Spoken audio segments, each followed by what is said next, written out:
Hi everyone, welcome to a new reading vlog. I've really enjoyed doing the last reading vlog for the Book of Night, and so I thought I would continue, experiment, do more. This reading vlog it's not gonna be about a fantasy, it's gonna be about The City Baker's Guide to Country Living by Louise Miller. This is recommended it's been in multiple autumnal lists.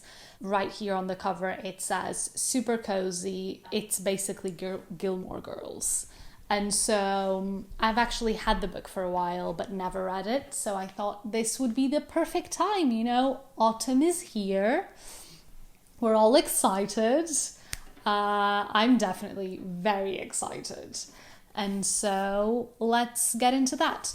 I have here what the book is about because let's be honest, I've purchased this book multiple years ago. I don't remember what it is about. It says here that it's about a big city baker that sets fire to, an exclusive Boston dinner club, and so she decides to go for a getaway in a small town where her best friend Hannah lives. But then the owner of an inn invites her to work there, and it says right here, broke and knowing that her days at the club are numbered, Livy, which is the main character, accepts the job. And, we assume that she's obviously gonna end up loving the small town and live there forever. Probably find some romance, get a dog, and a white picket fenced house. We all know how that goes. But I'm very excited to read this, and I'm hoping to maybe do some sort of baking or some food related thing in this vlog as well. So let's get into it.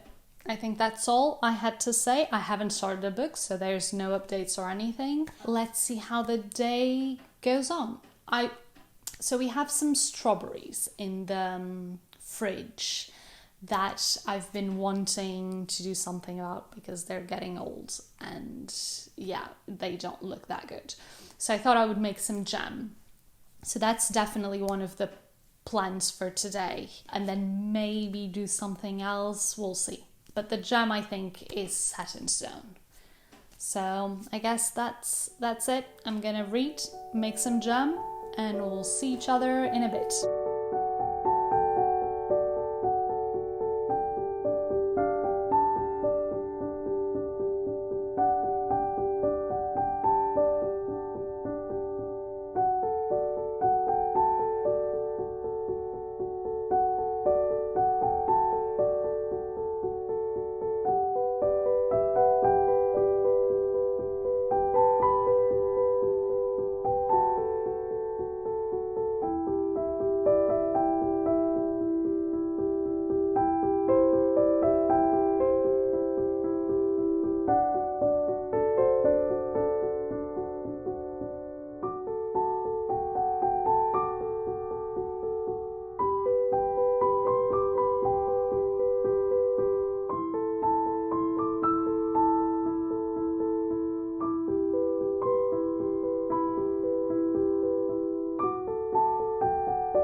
Hi everyone, so it's the next day. I, as you saw, made jam yesterday. I had it for breakfast this morning. It was really great.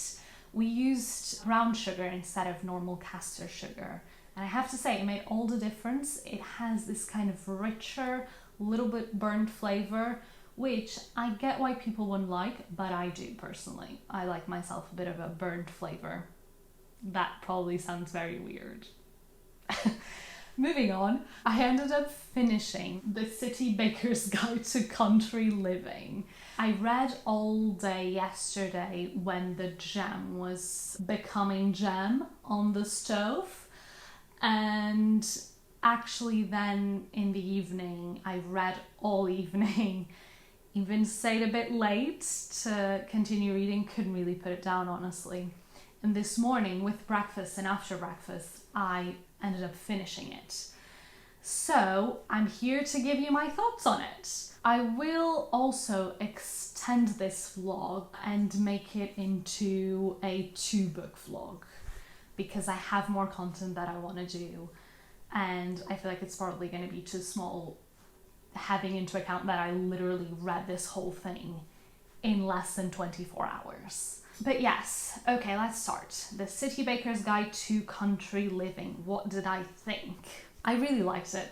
I'm gonna put it down. I really enjoyed it. It was such a feel-good, warming book. Really thought it was a good romance. It was a romance, but you had a lot, it was one of those, which are the best ones, where it's not just about the romance. It's about the main character becoming a better person, knowing what she wants from, in this case, her life, and just going through it, you know, a little bit of a snippet into an important moment in the character's life. And it was great. You had found family, you had a lot of baking, you had all seasons in Vermont.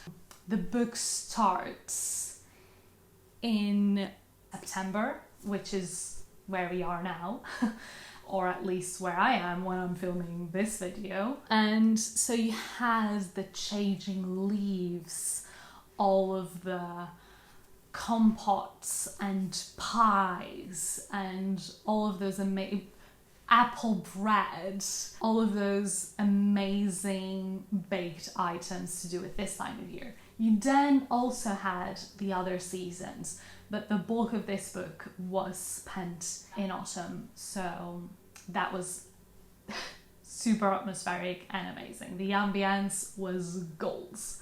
I really like the friendships, and I just really love the relationships in this story. You had, as I said, found family, you had a best friend, you had older ladies, young kids, animals. You just had such great relationships all around.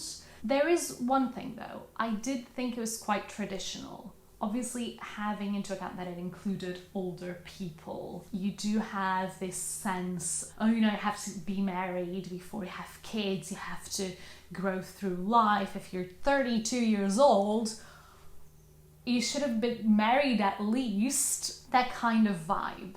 But it was enjoyable all the same, even though I did think it was a bit too much on that count. But yeah, in general, I did really love the book. Did think it was quite traditional, even though the main character broke the rules a bit. But even her best friend, you know, she had been married, she was having kids. And having into account that it came out in 2016, that's still a bit traditional for the time. But yeah, I really liked it. I think all around very good book. And I think I'm giving it 4 stars, a solid 4 stars, because of these little issues. But I really enjoyed it. And I just, in general, don't think it was a 5-star book. Just didn't feel like it got up to that point. But yeah, really enjoyed it. Now, actually, I'm gonna now decide what else I want to read for this vlog. So I'll update you in a bit. So I've decided to go with The Kiss Curse by Erin Sterling. I read her last book in this series last year and I really enjoyed it. It was a fun romance, little bit of mystery, very witchy fantasy actually. And so I pre-ordered this one this year and I'm very excited to read it. So it follows the cousin of the previous book's main character, and she's perfectly happy with her life and she's formed a new and powerful coven. But then a guy moves to the small town where they live and starts working on the shop opposite hers. And I think it's a very similar vibe of a shop. There's a bit of a competition, but it ends up that they maybe start liking each other. You know how it goes, romance. But yeah, and also there's a new mystery, because there's always a mystery. And I think this time it has to do with Gwyn's, which is the name of the main character, Gwyn's powers fading. So they start working together even though they have a professional competition, and I think romance ensues. So really excited for that, and I will now start getting into it. I think I may read for a bit, but I think we have plans this evening, so I'll update you later on about that.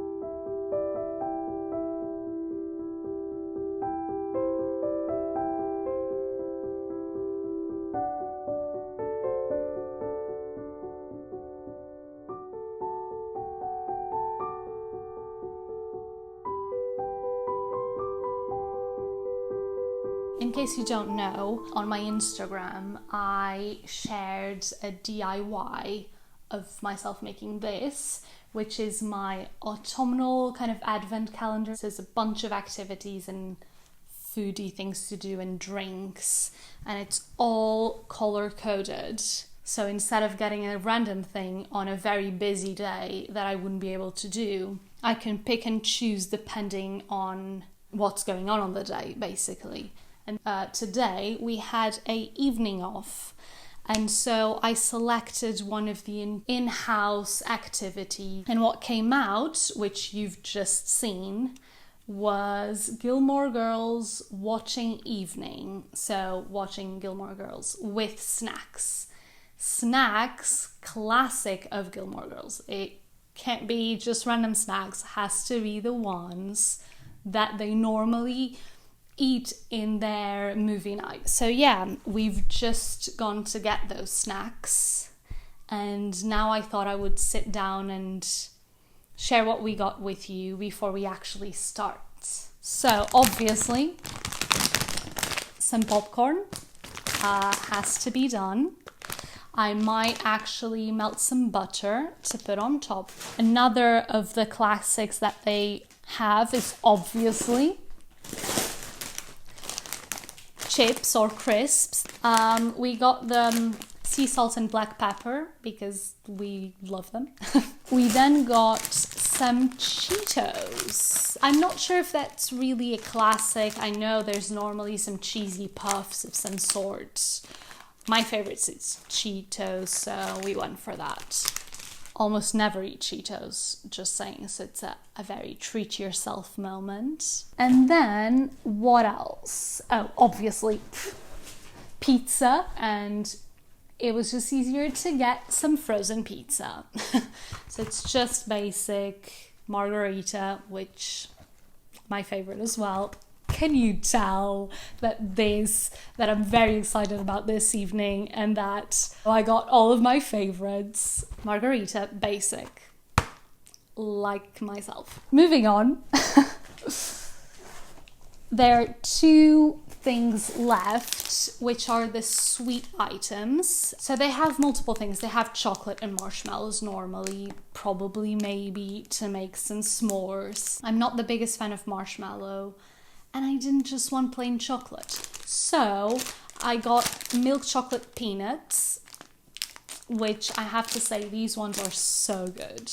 I've tried multiple, but the Morrison's ones, up there with my favorites. Basically, we've been going to the World Food aisle quite a lot recently. This caught our eye multiple times, and we decided to go for it because, you know, no one ever has enough chocolate. We would go for maybe sour sweets, but, you know, chocolate is favorite, as you can tell. So that's it. That is all of it. We are now gonna set it all up and put some Gilmore Girls on and start eating. Actually, pizza has to go in the oven first.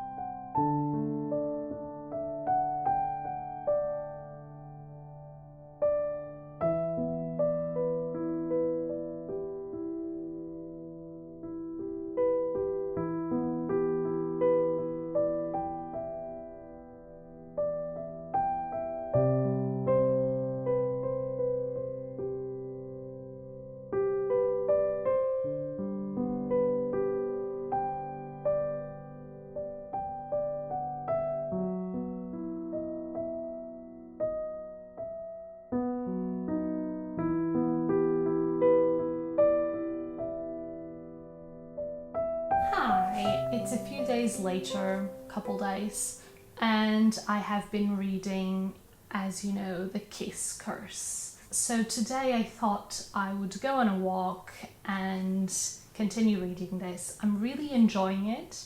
It's a relatively light-hearted, actually, it's just fully light-hearted romance. The characters and their relationships are actually quite respectful, even though there is a bit of a what?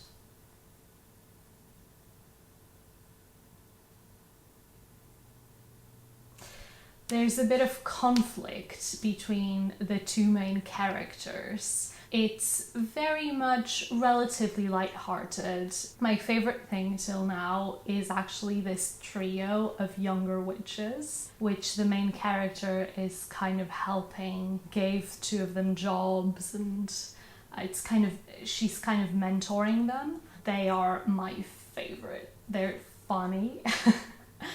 And it just makes the whole romance have another layer. You obviously have the romance between and the hate to love relationship kind of between the two main characters. Then you have the whole mystery that I'm not gonna be talking about. Then you have their familial relationships. But because actually the main characters from the previous book are traveling and the main character's mom is not present, the book just needed something new and different in terms of relationships, and I think the little trio of young witches is actually quite a good choice. But yeah, I'm enjoying it, and I'm looking forward to going to a Riverside walk, just a simple walk near my house, nothing special, in the afternoon, to just sit down and read a bit near nature. And yeah, that's it. Those are my plans for this afternoon, and hopefully I'll finish the book this evening. I'll see you in a bit on my walk.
We're back from the Riverside walk. It was very nice. Everything is starting to look so autumnal now, which I'm quite happy with. I ended up finishing the Kiss Curse on the walk, and so thought I would talk to you about that. So, starting with plot. I actually quite liked how everything progressed. It started with a bit of a conflict, someone new in the town, some changes happening, not only with the main character coming in, but a couple of other characters are presented to you, and then everything progresses throughout October. There are multiple things happening, and so it's not just a romance, and I really like that. The mystery left a little bit to be desired. Maybe the book could have been a bit longer and developed the mystery a bit better,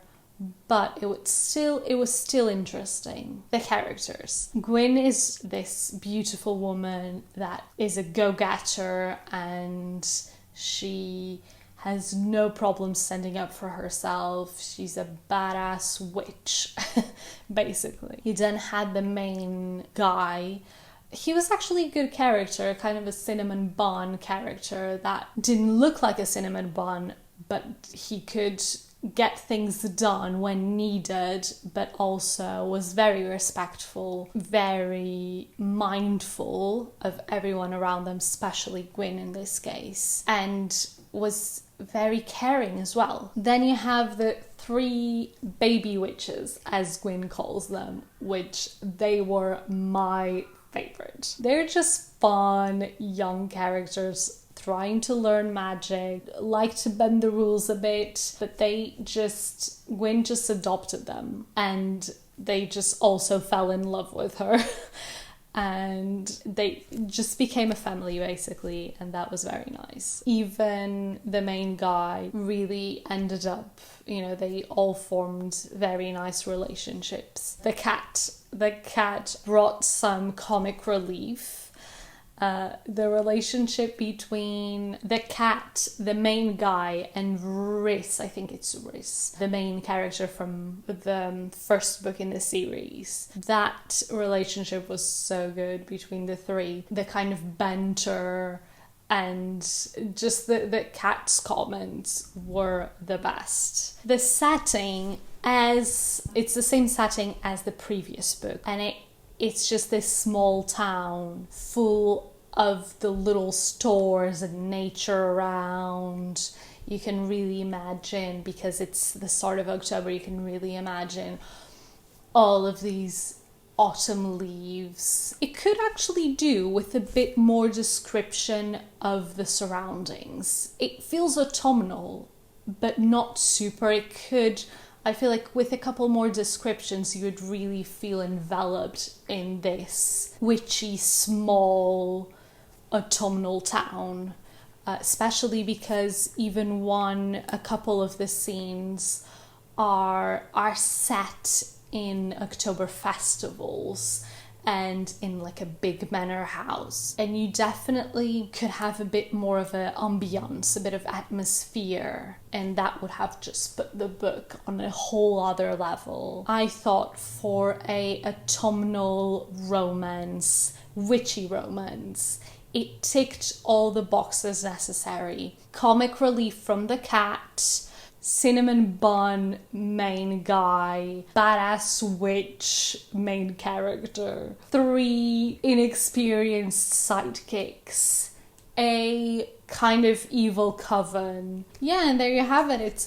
I would say a solid autumnal romance. Witchy romance. Never forget the witchy part. But yeah, let me show you the cover again. I actually think it's a very nice cover, with all the little stars and kind of fireworks. And the cat, never forget the cat as well. But I think this is the end of the vlog. I've really enjoyed everything I got up to in this vlog, gem making, and the first book was good. It was The City Baker's Guide to Country Living. That was, especially the beginning, was amazingly autumnal. I would recommend both for this time of year, 100%. I hope you have liked my second ever vlog. So yeah, thank you so much for being here. I really hope that this was good. And yeah, I will say goodbye for now, and we'll see each other next time.